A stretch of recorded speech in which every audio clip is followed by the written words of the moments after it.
Assalamualaikum warahmatullahi wabarakatuh. Ketemu lagi di channel saya. Kali ini kita akan sedikit berbagi tips tentang bagaimana caranya melakukan program akar pada sebuah bonsai. Mungkin teman-teman banyak yang melihat bagaimana sebuah pohon yang terlihat sangat subur dan bisa hidup hanya di pot yang sangat tipis. Nah, inilah gunanya program akar pada sebuah bonsai, agar kita bisa menampilkan sebuah bonsai yang indah dan cantik dengan menggunakan pot yang tipis dan kecil. Lalu bagaimana cara melakukan program akar pada sebuah bonsai? Akar pada sebuah bonsai layaknya juga seperti percabangan dan perantingan pada sebuah pohon, memiliki percabangan-percabangan di bawahnya. Pada umumnya, di alam liar, akar-akar pohon ini selain berfungsi untuk menyerap nutrisi dari tanah, juga berfungsi sebagai penopang pohon agar ia dapat tumbuh tinggi dan tidak rubuh. Nah, pada bonsai, kita hanya memerlukan akar-akar yang terlihat besar di atas, tetapi pada dasarnya kita hanya memerlukan akar-akar serabut di dalam media tanamnya. Karena pada dasarnya akar-akar aktif yang menyerap nutrisi untuk tanaman tersebut adalah akar-akar serabut yang berada di ujung-ujung akar.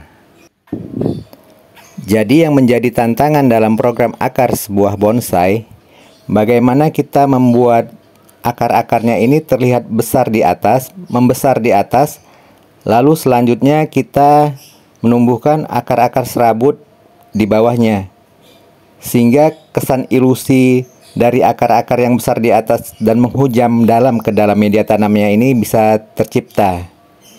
Dan bonsai teman-teman bisa diletakkan di pot yang kecil dan tipis dan tetap terlihat subur. Nah, jadi pada program akar bonsai pada pertemuan kita ini akan lebih berfokus bagaimana caranya untuk mengejar ketertinggalan akar, atau bagaimana mengejar ketertinggalan besaran akar, sehingga akar-akar pada gerak dasar bonsai kita ini bisa terlihat seimbang, dan bagaimana caranya menumbuhkan akar-akar serabutnya nanti agar bonsai kita bisa diletakkan di pot yang kecil. Sebab pada program akar sebuah bonsai ini sebenarnya banyak lagi hal-hal detail yang harus kita lakukan agar program bonsai kita ini menjadi benar-benar indah. Tapi apa yang akan saya sampaikan kali ini adalah garis besar dari program akar sebuah bonsai. Jadi jika teman-teman bisa memahami ini, nantinya untuk hal-hal detailnya teman-teman akan lebih mudah untuk melakukannya, karena teman-teman sudah mengetahui garis besar untuk program akar bonsainya. Hal pertama yang harus teman-teman perhatikan ketika melakukan program akar pada sebuah bonsai adalah melakukan penataan akar pada awal-awal saat teman-teman membuat gerak dasar pada sebuah bonsai. Hal ini sangat penting teman-teman lakukan agar perakarannya sudah mengarah atau terarah sedari awal, sebelum akar-akarnya membesar. Jadi di sini teman-teman bisa melakukan pemotongan pada akar-akar yang saling bertumpang tindih dan melakukan penarikan-penarikan sehingga posisi akarnya ini lebih enak untuk dilihat.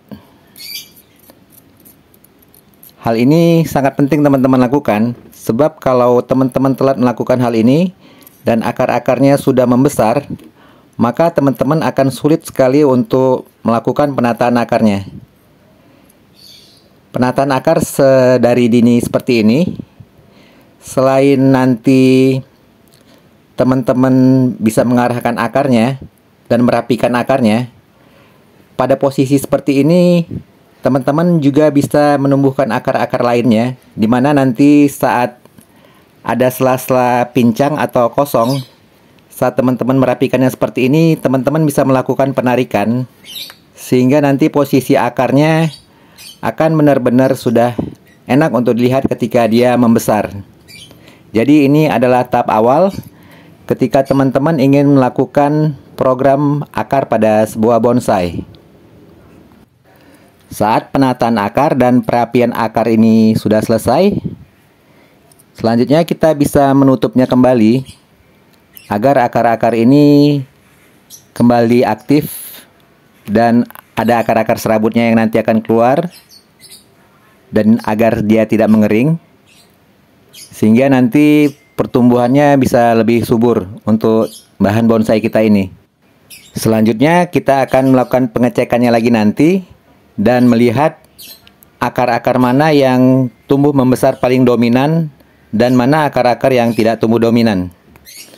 Selanjutnya, setelah akar-akarnya tumbuh membesar seperti ini, yang perlu kita lakukan adalah melakukan penyotopan pada akar-akar yang tumbuh terlalu dominan. Nah, ini adalah yang sudah saya lakukan. Pertama, penyotopan akar dan dia sudah memecah, bercabang. Selanjutnya kita akan melakukan penyotopan pada akar lain yang lebih dominan.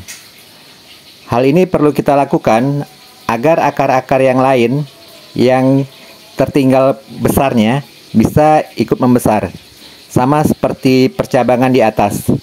Jadi ketika ada cabang yang tumbuh terlalu dominan, saat kita potong, maka cabang-cabang yang lain yang kecil akan membesar.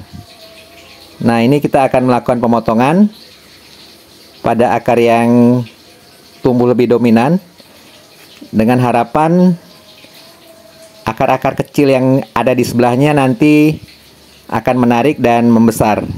Di samping itu, proses ini juga akan membantu tahapan dari akar-akar yang akan kita buat nantinya.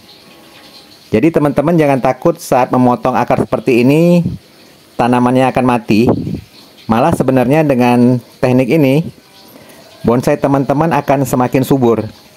Karena saat kita melakukan pemotongan ini dan nanti akan tumbuh akar-akar serabut, maka nutrisi yang terserap dari media tanamnya ke atas akan semakin banyak. Karena akar-akar aktif yang semakin banyak bermunculan.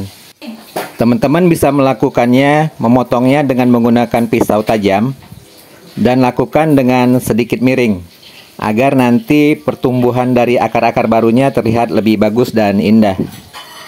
Pada tahap ini teman-teman sekalian juga bisa melakukan kembali pengecekan pada sekeliling akarnya dan melakukan penarikan lagi pada akar-akar yang posisinya kurang enak untuk dilihat agar nanti pergerakan akar-akarnya kembali kepada track yang kita inginkan.